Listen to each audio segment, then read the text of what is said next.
Takero, nasan ka na? Takero. May pinusikap sa Takero eh. Dali lang ah. Takero. Ito to, guys oh. Patay si Digong, Bongo, Bato at si Sara dito. Aloko to. O ito guys. Tingnan niyo itong post ni Takero. Daming galit to. Charan! Nako po! Sitting pretty! Nako po, ayan na. Nako po! Ala ko po, wala na to. Wala na. Paano ba yan, mga DDS? Iiyak na naman kayo nito. Edgar Motorbato, nakalabas na ng bansa para isiwalat ang krimen ni Digong sa buong mundo. Oh my gulay. Ay, Attorney Claire. Alright, sige, dito tayo sa next topic natin, guys. Sana no, pasok natin si Attorney Claire ulit. Attorney Claire. Ayun. So, pasukan natin to. Attorney Claire. Uy, bakit eh? Ayan. Alright. Matubato. Wait lang, umpisa natin. Atin kung sino ba to si ano ha? Alright. Matubato. Para magkaroon tayo ng konting idea. Matubato. Kasi ito sa mga witnesses kasi ni Senator Leila de Lima. Pakita lang natin muna. Konti. Dati pa tong video. 2016? Death squad. Liquidation squad. Nakapatay ka na ba? Wala pa. Dati ako, nag-switch date 1982. Growing your... Yan mga kapatid. So, ibig sabihin, dito kasi lumalabas. Wait. Okay. Ito kasi mga ka-clear, itong taong to, isa to sa witness. Ayaw. Isa sa mga witness ni Leila de Lima. Doon. Okay? Natin ha. Pumunta si Mayor Duterte at saka si Dudong Pagidupong police bodyguard niya. Yan ang nagkuha sa akin doon sa Malagos, Kalinan, Davao City. Yung barangay ko sa Tamayong, barangay Tamayong. Bakit kayo ang piniling isama nila? Dahil may nag-recommend nga ito nga bata parang kursunada at saka meron akong performance sa amin. Nag-recommend tapos kinuha ako nila, dinala ako nila sa Barangay Exodus, Bangkeruhan, Davao City. Miyembro na kayo ng Civil Security Unit, ano ba? Or... Oo, hindi pa po umpisa namin, yung trabaho pa namin, hindi pa kami nakapasok ng City Hall. Ang bayad sa amin muna, pagkor, sobre-sobre. Kung merong napapatay kami, pagkahapon, binibigyan kami ng sobre, puro ulo. Wala pa kaming sahod, hindi pa kami in sa gobyerno, pero pinapatakbo na nila. Paano po kayo na-convince na gumawa ng ganong klaseng trabaho, yung pumatay ng tao? Sa pag-umpisa ko, masaya din ako kay siyempre ang amo ko, mayor, at saka mga kasamahan ko, pulis. Si Digong yun. Masasama naman tao ang pinapatay namin. So parang masaya ako sa pag-umpisa. Sa tingin po tama yung ginagawa? Criminal yun? Oo, pinapatay sa umpisa. Paano kayo nimita? Anong sinabi sa'yo? Edgar, hindi. Yung pag-umpisa, pagkuha sa akin, mayroon ng grupo nga ibubuo ni Mayor Duterte. So, one team lang kami. Yung kasama ko, si Lodi Pagidopon, ako, si Edgar Matubato, si Jojo Bosa, si Ramil Capitania, si Tony Estaco, si Buboy Maldito, at saka si Insektan. Pito kami, one team kami ang umpisa sa Lambada Boys kong liquidation squad sa Davao City sa 1988 na pag-umpisang Mayor si Duterte. Bakit Lambada Boys? Iwan ko lang kung bakit sila man ang nagpangalan sa amin. Hindi ko man alam kung ano ang Lambada Boys. Basta ganyan lang ang pinangalan sa amin. Doon kami bininyagan sa Old Mincing Hotel. Doon kami pinakain kami. Pagkatapos, binigyan kami ng baril. 3 357 at saka 4 na 45. Ang nabunot ko naman 45 naman nabunot ko. Magkano po ang bayad sa inyo? Yung panahon? Minsan, meron 3,000. Tragis. Papatay ng tao, 3,000 ang bayad. May gulay. Kada Oo, kung makapatay ka ng umpisa ng 3 o 4, so malaki-laki din ang natatanggap mo. Oo. Agoy. Sa pag-umpisa ko, parang masaya ako, pero ano po yung unan nyo pong proyekto? ang pumiro kong pinatay doon sa Lucky 13 Bilyaran, nakaupo, parang asset ng intelligence, parang hold-upper na tao, yung pinatay ko sa Bilyaran, si Lim, nakaupo sa Bilyaran, San Pedro Street, binaril ko. Hold-upper siya. Suspect na hold-upper. For a while, dito mga po. clear. Grabe guys, 3,000 lang yung Mga presyo. clear, makikita nyo dito, detalyado masyado yung kwento niya. Well, pinakita ko na sa inyo kung sino si Mato Bato. Well, anyway, alam ko naman kilala niyo na to. Nag-testify na rin siya sa Senado. Okay? Okay. According to Senator Leila de Lima, ito daw ay die hard talaga. Kailan siya napunta kay Leila de Lima or patulong na siya because merong naging issue na parang siya na yung tinutumbok, siya yung tinatarget ng mga DDS. Okay? Parang siya na yung pinagkakaisahan. Nabugbog yata siya eh. Nagkakaisahan na siya. So natakot na siya sa buhay niya. Kaya naghanap na siya ng masasandalan. Jai ko yung 3,000, merienda lang Makakilong sa sa Jollibee. Kasi okay naman daw sa kanya kung siya ay maging liable. Pero gusto din niya na yung totoo na amo nila, kung sino Yung nag-utos Trixie, sa shout kanila, ay out. maging liable din. Diba? Tanggap naman niya sa sarili niya na nagkamali siya. Yon. So, that's the reason why, nung siya na yung pinagkakaisahan, hanggang sa nakarating na nga siya dito kay Senator Leila de Lima. Pero tinignan daw muna ni Senator Leila de Lima kung yung kwento ay angkop. Kung yung kwento ay kapani-paniwala.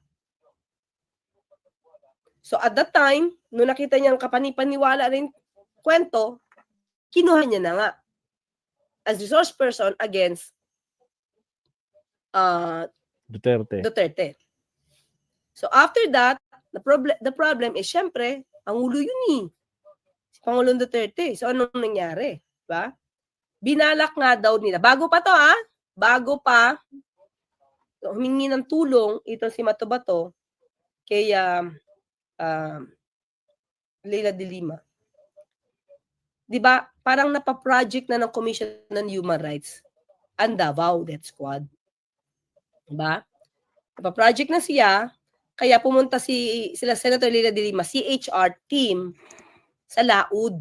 Kasi may nakapagsabi din na former PDS na meron nga daw doon inililibing. Na sa totoo lang, meron naman daw silang nakita na skull. Yan. So after that, no, nung nandoon sila sa Laud, pinagbalakan sila. Dahil utos yun ni dating Pangulong Duterte, na mayor pa at that time, na itong grupo ng CHR is maliquidate. Diba? Wait.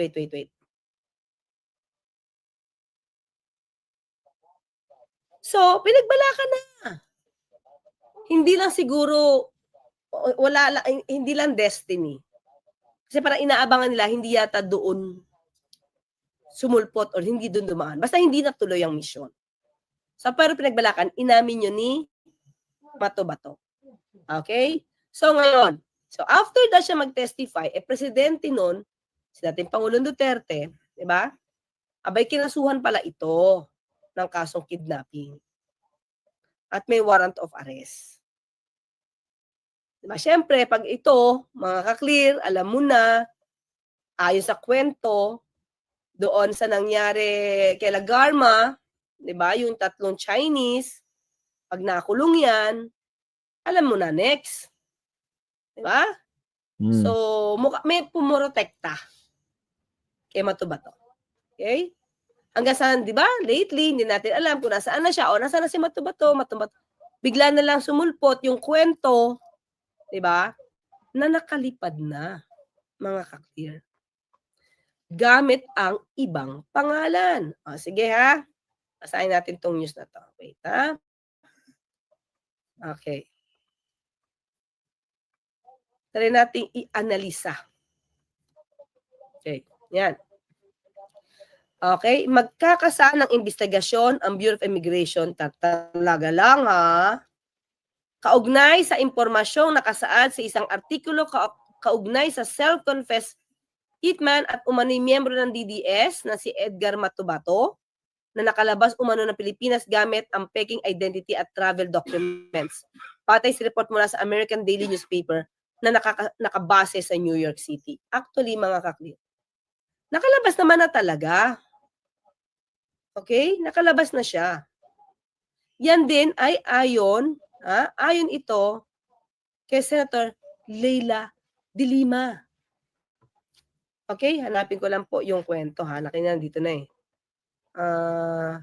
Ito'y nabanggit niya sa interview kanina sa Storycon. Okay? Aha. Kasi, at ito daw ay nasa pangalaga na rin ng ICC.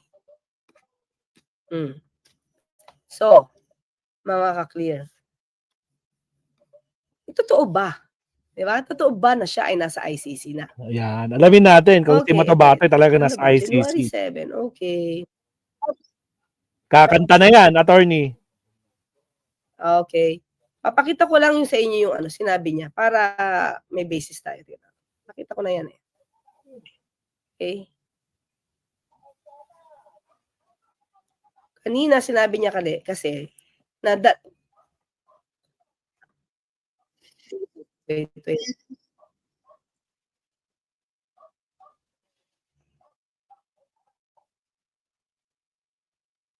Oh, wait lang po. Wait lang. Ito na. Okay. Kita ko lang sa inyo.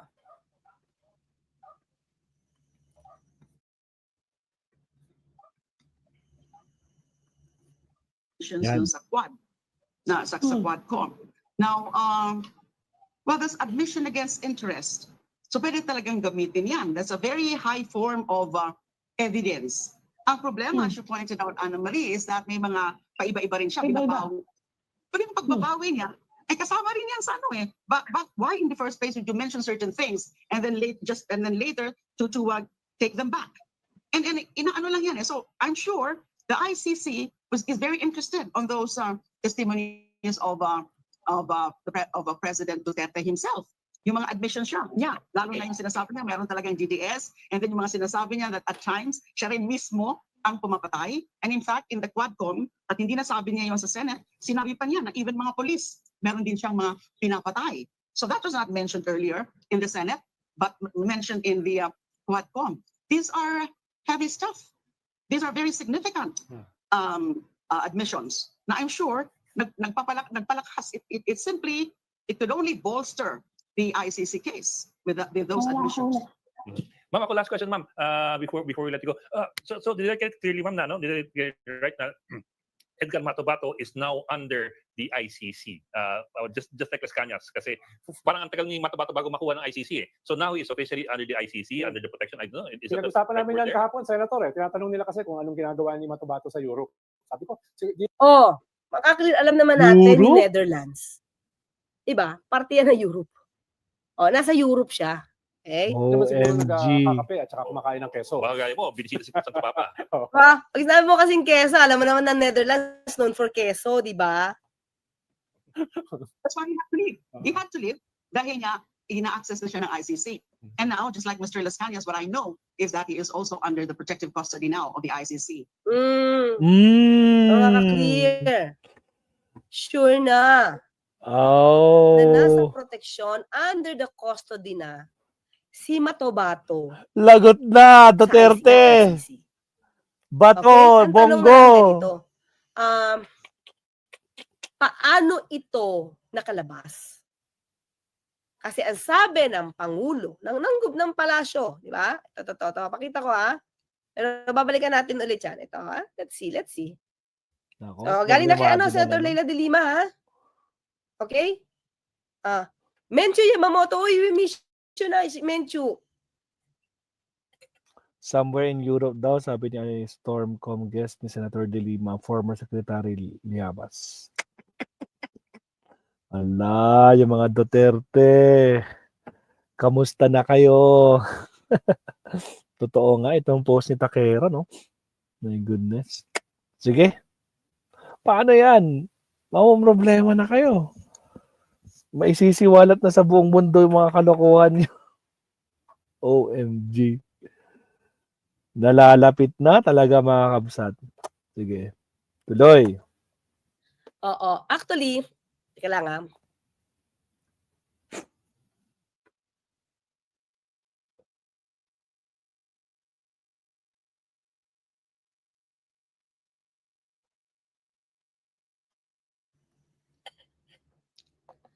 Actually,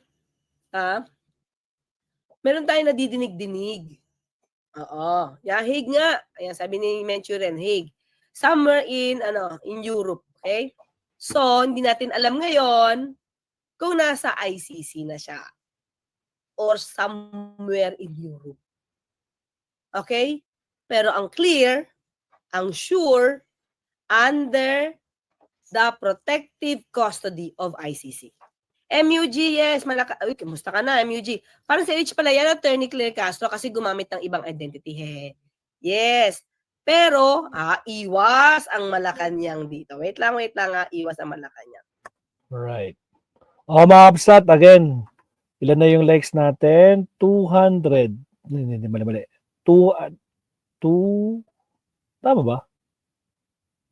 Ay, mali. Iba yung tinitingnan ko. 286, guys, konti na lang. 14 likes na lang, road to 300. So, sa mga hindi pa nagla-like dyan, 13 na lang mga kabsat, road to 300 likes na tayo. Salamat mga kabsat. Alright, tuloy, Attorney Claire. Share ko to. Sabi ni Maven, meron niya nag-ayos yung papeles niya, tapos malamang, asylum seeker ang status yan. Yan ang binabalak. Parang magpa-permanent, ano yun? Wait. Oo. Mukhang yon. Okay. Mukhang yung sabi mo nga, asylum to. Bersamin, pala sa snow control over Edgar Matubato. Okay? Pero lumalabas dito yata mga ka-clear nadinig ko. Hit lang ha. Hindi ko na ito sineke. Pero sige, try natin hanapin. Okay? Kung may warrant of arrest ba siya, kaya siya nagbago ng pangalan. Tingnan natin. Ayun, meron mga ka-clear. Okay? Ito yung sabi lang kasi ni, so research natin. Pakita ko po mga ka-clear. Kaya malamang nagbago to ng name para makalabas para sa ICC. Kasi kung may warrant of arrest yan, hindi yan makakalabas. Ayan warrant out for Matubato for 2002 kidnapping. Syempre. Ganyan din ang gagawin nila kamukha nung kay De Lima, kaso. Di ba? Yan. Okay. Saan ba to? Wait lang. Saan ba ang judge? Davao. Ano pa? What do you expect? Talaga. A regional trial court judge issued a warrant of arrest against self-confessed hitman Edgardo Matubato in connection with the kidnapping of an alleged terrorist kinidnap niya yung terrorist? 2002? Di ba hawak pa siya ni Mayor nun? Tama. Di ba? Sabi nga niya, attorney, 2002. panahon pa ni Mayor. Panabo, saan yung Panabo mga kakil? Panabo City. Baka naman dito Davao, sorry Wait lang Panabo City, Branch 4, Judge Dorothy Montejo Gonzaga issued the warrant of arrest against Matubato, March 27. 2017. Okay, 2017. Based on the case filed by the wife of kidnapped victim Sally Macdum against him and a certain Sunny Custodio. So binuhay. You are hereby commanded to arrest Edgar Matubato and Sunny Custodio who can be found, okay, in Davao City, in Barangay Peña Plata. No be recommended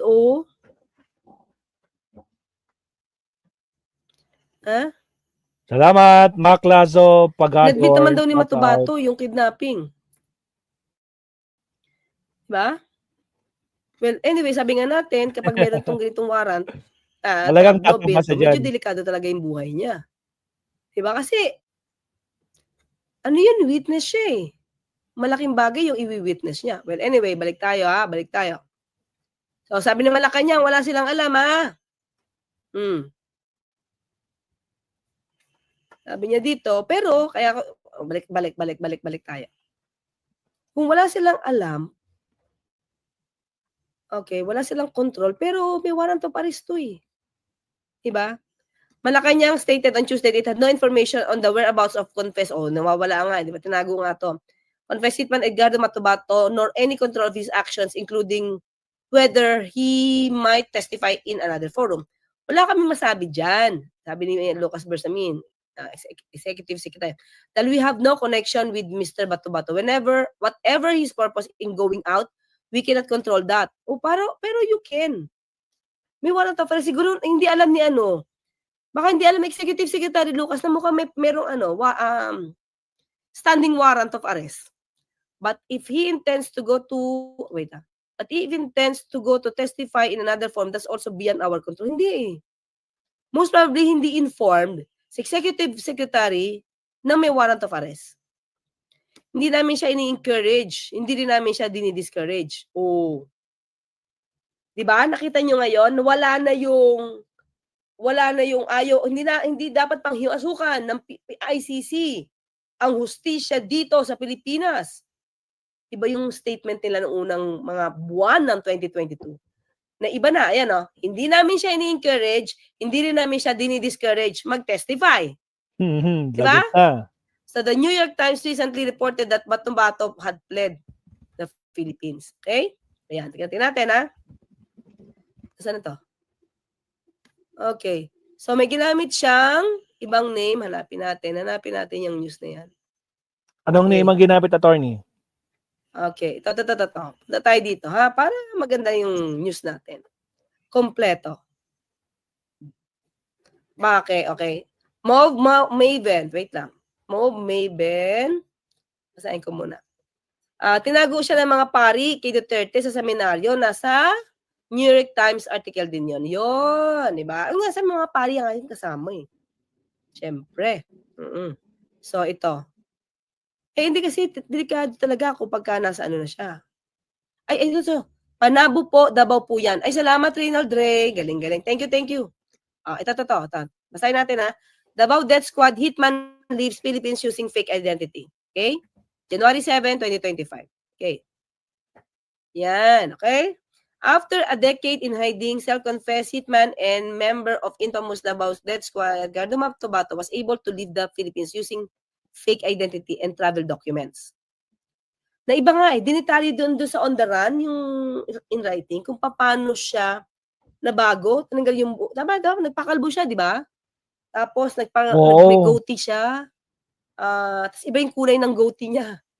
Hindi makikilala. Okay? New York Times published an article over the weekend detailing how Matubato, one of the first who testified against President Duterte, was able to leave the country with his wife and two stepchildren. Kasama pa. Okay. A family who assumed new identities while in hiding Nga, nagpakalbo, guys. around to ensure their safety. At one point, under the protection of priests, move on an undisclosed Catholic Church. Move to an undisclosed Catholic Church. Diba? And we will be conducting, Bureau of Immigration will investigate. We will be conducting, okay na yan, sige. Ayan, to. Mr. Matubato had managed to obtain a new identity with a new passport and a new job description, gardener. Kasi ang stopover nila, Dubai. Sabi doon, diba? He practiced saying his first name, middle, and last, but the syllables came out funny with a question mark hanging over them. So, nagsabi siya ng pangalan niya, may question mark. Let's say, sabi niya, Claire? Claire Castro? May ganun daw. Diba? His thick hair had been shaved, and he wore large glasses and gray goatee. A mask covered part of his face. Okay? It was unclear who provided Matubato and his family with the fake documents and how they were able to get through the scrutiny of immigration officials. From the Philippines, Matubato and his family flew to to Dubai, where they took another long-haul flight to undisclosed country. Yan. Wait. Before,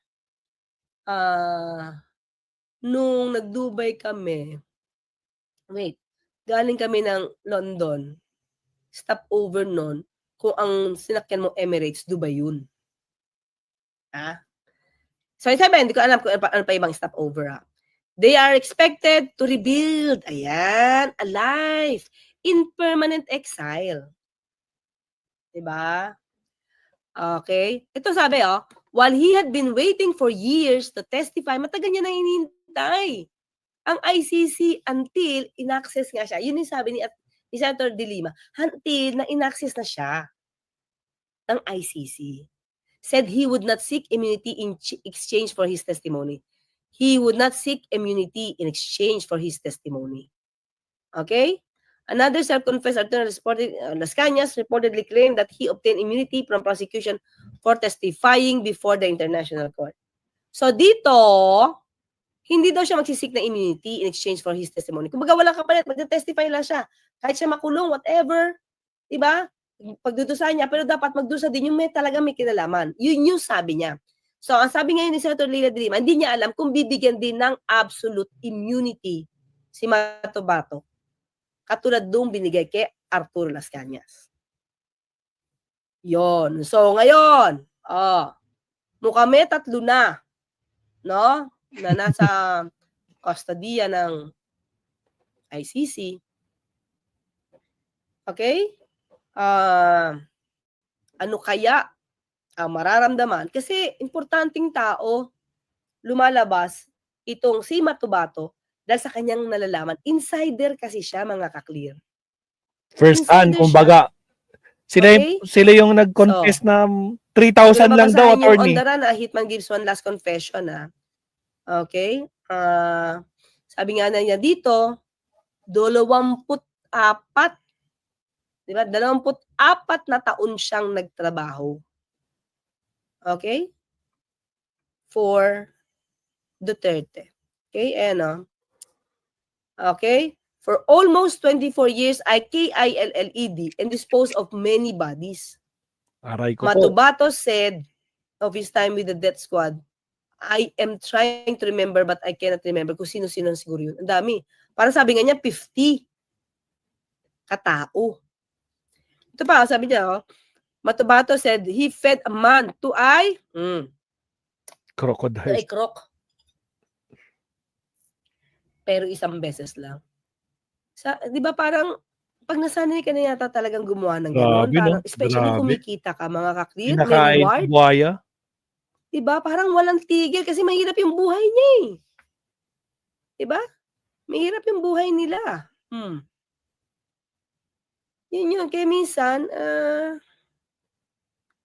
binibili mo. Yun yung ginawa ng reward system. Hindi lang sa matulad ni Matubato, pinalawak na hanggang sa buong PNP, mga ka-clear. Kaya nga ang sabi ni, sino yun? Si Colonel, isang malaking sindikato ang ginawa ni dating Pangulong Duterte sa PNP. Diba? Espinido. Diba? Colonel Espinido. Kaya nga nagtampo yung PNP sa kanya eh. Pero mukhang yun talaga nangyari dahil may reward system. Pati nga NBI eh. At that time, yung NBI director at that time, di ba, sinabi niya, bibigay ko sa iyo yung 3 million. Gusto ko ikaw gumawa. Hindi yun makakailan ni dating Pangulong Duterte because it was recorded. It was made in public. Okay? Actually, medyo sensitibo ang ating mga pinagsasabi dito, no? Yung mga words. Naku, sana hindi okay yan naman ni okay yan naman ni YouTube. Okay? Sa mga ka-clear. Okay. So, ang title natin. Tagilid ba? Okay? Tagilid Ito lang yung na. analysis ko rito, mga ka-clear. imposible bang makalabas si Matubato nang hindi alam ng gobyerno? Hindi alam ng Pangulo? Hindi alam ng, katulad ng sinasabi ni Executive Secretary Lucas Bersamin, pwede ba? Can be. Diba? Can be. Bakit? Si Atty. Harry Roque nga nakalabas eh. Tama. Alice Go nga Hindi nakalabas. alam kung paano eh. Alice Goo nga nakalabas. Ang Tama. hindi alam Alice kung paano eh. Go. Nakalabas ng di alam. Yan pa may ginamit na ibang passport. 'Di ba? Oh. Siguro, ito sabi ni Red X, siguro Edrich Sylvester Matubato gamit niyang name niya kaya nakaalis. Pwede. 'Di ba? Yan. Grabe Diba? naman. Yan Sylvester ngayon talaga. ang influence na ipinaaabot sa atin ngayon. Mukhang yan ang impluensyang pinapaabot ni Erich Sylvester Tulfo. Aray ko po. Mag-GAGO ka ng pangalan? Ha? Kumuha ka ng ibang citizenship? And hooray! Next time, magiging senador ka na. Yun ba yun? Yun ba yung legacy? Mga ka-clear? Patay tayo dyan, Jessery, attorney. ano wala, Jessery, Gingging, Fuentes, Aspe. Tinago siya ng mga priest, tapos nag-ask ng help siya sa, siya at one of the Senator Trillanes interview, tinulungan nila para lumabas. Oh. So, pero pwedeng hindi alam ng gobyerno. Diba? Parang nangyari kay Harry Roque Yes. at kay Alice Go. So, ang balita nga natin mga ka-clear. Sino ba? Wait. Tama ba? Isa sa panahon ni Pinoy na tinulungan na proteksyonan at sa Pilipinas sa Pilipinas. Itong si Matubato because nga the fear, no? Na pwedeng mangyari sa kanya. Ito pala, kasasabi ko lang, Joel eh. Thank you. Kasasabi ko lang. Pinoy ordered that Matubato be transferred from NBI Witness Protection Custody to the care of Archbishop of Lingayen. Kasasabi ko lang. Yeah, thank you for the confirmation. Ayun. Kasi yun din yung nakita natin eh. Yun din yung nadidig natin. Isa si Pinoy sa mga tumulong para maproteksyonan itong si Matubato. Diba? Pero yung pag-alis, ayan, syempre, ayoko namang ipinpoint kay PBBM. Kasi sabi ko nga maraming nakakaalis na hindi alam ng gobyerno. Okay? Julio Madrid. Attorney, nag-iba na ang pangalan. May nakauwi nga dito. Yes, Marshall Bonifacio. Si Ninoy. Diba? Bakit nga ba? Yun din. Fear din yun. Pero hindi eh. Nalaman agad eh. Kumalat eh. Kasi nagpa-interview yan naman yata noon si Ninoy. Tiroy. Nalaman yung pagbalik niya agad. Diba? Well, that's destiny, I think. Talagang isa siya sa makakapagpabago ng buhay noon ng mga Pinoy. Diba? Kasi may mga dapat na hindi maganap pero nagaganap eh. Like this one. Kay Matubato. Wala tayong kamuwang-muwang. Yung pala, Nasa Europe na. they're doing it. Kasi maybe this person could really help solve, diba? The issues, and he could also give justice to the alleged victims. Diba? May papel siya malamang nagagampanan. Yun yung destiny niya. Makaalpas. Diba? Yo. Mm. Alright. Yun. Okay. Mga allergic kay Ninoy. Oo nga, Marshall Bonifacio. How about attorney si Colonel Garma? Nasa US pa siya, di ba? Wala pang balita. Pero ang balita mag-a-apply din yata siya doon ng Asylum. asylum din. Kamukha nung ginawa ni Mayor. Ex-Mayor. Tebes. Si Tebes. Mabilog. Sorry. Mabilog. So, wala tayong, so far, wala tayong Update. balita. Parang hindi din naman siya kasama sa ICC. Ba? Hindi siya kasama doon sa under the custody. The protective custody. Yes, Lord Glenn. Hello. Yes, Sakura 35. Sir, okay. Menchu, Happy Uy, New just you and Year. me. Salamat. Oo, na-miss. At Ko din po kayo dito. Sana po tuloy-tuloy na mag-grant sa mga victims and justice. sa pinagkait sa kanila for long years. I pray ICC will come and Duterte will be tried soon. Salamat po, salamat. Andi, siguro, Mencho, kaya hindi tayo nagkita agad. Iba kasi yung time nung wala ako dito sa Pinas. Iba yung time eh. Yun yung time na medyo alanganin yung oras. Siguro hindi tayo nagtatagpo. O baka na-busy ka rin sa New Year. Okay. June, sir. Salamat, sir. June N. Hi, Tony. Nag-subscribe po. Oy, salamat po sa mga clear explanations nyo. Family means they aren't have... Okay. Glenn. Hello po. Yun. Kasi bakit? Nakapangginawi. Okay na guys. All good na tayo kay Attorney Claire. So, ano oras na? 11:47 na po ng gabi. Almost midnight na mga bisat, no? And ang ating live stream, almost 2 hours na. 1 hour, 59 minutes. Almost 2 hours. So, ayan po, narinig natin kay Attorney Claire yung kanyang analysis regarding dito sa tawag nito, tagilid ba itong mga sangkot sa ICC, no? Mga kabsat dito sa case ng ICC na nako po, problema itong mga Duterte kasama si Bato at saka si Bongo, mga kabsat. So, ayan mga kabsat, no? So, thank you very much po sa mga hindi pa po nagla-like and subscribe dyan. Baka naman. At syempre sa mga team replay natin po sa mga nanonood ngayong umaga na siguro kasi i-re-upload natin to mamaya. So, umaga na kapag pinanood to ng mga team replay natin. So, huwag kalimutan mag-like and subscribe, mga kabsat. So, ito nga, grabe, no? Malaking problema to sa mga kampo ng mga Duterte at saka sa mga allies nila. Kasi talagang maraming alam itong si Edgar Motobato. So, nako po. Pero nyo guys, umamin pa siya nun, no? Magkano yun? 3,000? 3,000? Oh my goodness. So, nako po, maabsat. Anyway, so hanggang sa muli, maabsat. Again, thank you very much. 2 hours na tayo na kapag sa ating live stream. Salamat, maabsat. Hanggang sa muli, kita-kits tayo. Abangan nyo ang ating panibagong Kali survey ni Maestro. Salamat, maabsat. So, thank you very much po. Ayan. Please, pa-shoutout po, watching from Hong Kong. Nakaabot pa ako, sabi ni Jenny Ramos. Shoutout sa iyo, Jenny Ramos. Ayan. Saka sa mga new subscriber natin, maraming salamat po, mga absat, no? Ayan, si Trixie, si Just You and Me, ano pa mga dyan? Lucia Medina. Sa mga nandyan po, maraming salamat. Saka si Ma'am M8 TV. Ayan.